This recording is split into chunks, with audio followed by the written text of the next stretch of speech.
إن الله وملائكته يصلون على النبي يا أيها الذين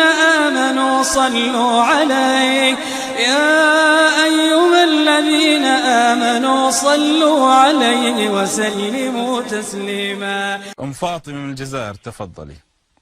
السلام عليكم يا شيخ. وعليك السلام والرحمة. يا شيخ أنا حكايتي طويلة جدا، يا ستي. أريد أن أحكيها وأريد من الناس أن تأخذها عبرة مني. إذا أنت سؤال طويلة ولا لا؟ أول شيء القصة. حكايتي طويلة وعندي أسئلة كثيرة وأريد أن أتوب إلى الله.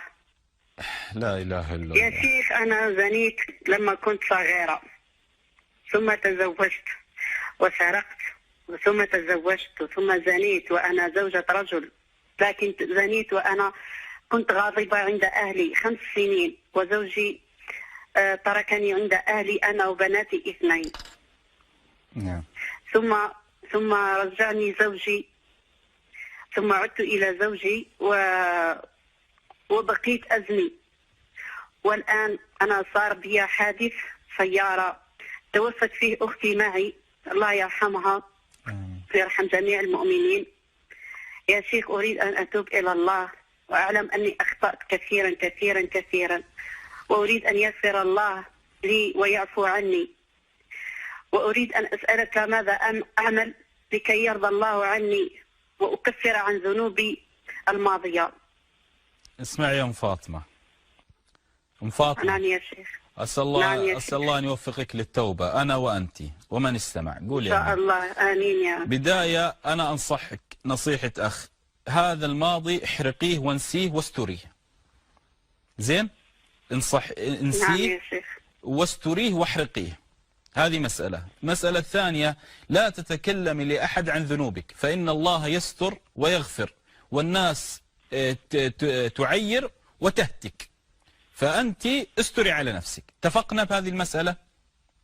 نعم يا شيخ. المسألة الثانية، أنت تسأليني ماذا أفعل حتى أتوب؟ الله يجيبك، لست أنا. قل يا عبادي الذين أسرفوا على أنفسهم لا تقنطوا من رحمة الله إن الله يغفر الذنوب جميعا. انتهى الموضوع.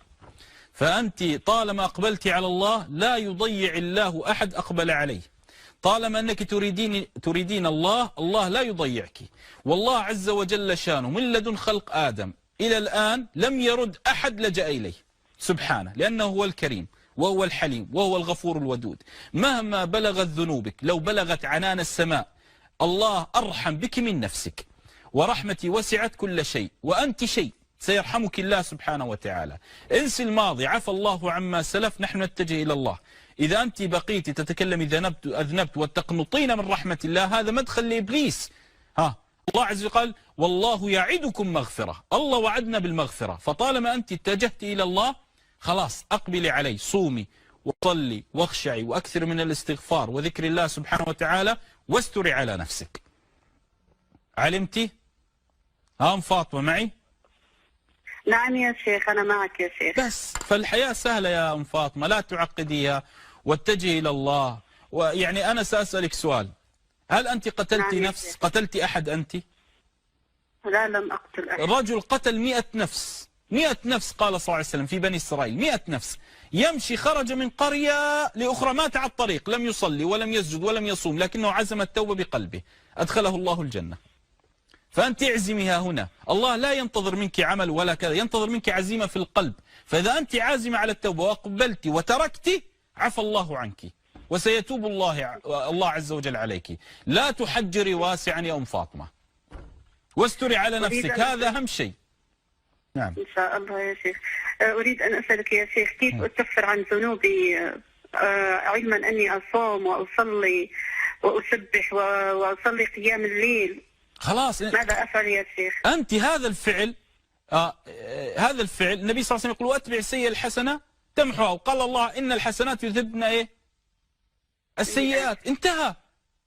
فأنت الله عز وجل يقول أكثر من الحسنات، اجعل الحسنات ترجح في كفة الميزان، لا تبقي تلومي نفسك. خلاص عفى الله، وأسأل الله أن يتوب علينا وعليك. الآن بادر بصفحة جديدة مع ربك. إن شاء الله يا شيخ. أريد أن أسألك يا شيخ، أختي لما توفت قبل أن تتوفى كانت غير متحجبة. في يوم من الأيام جاءت لي وقالت لي أريد أن أعمل الحجاب. قلت لها لا، إنه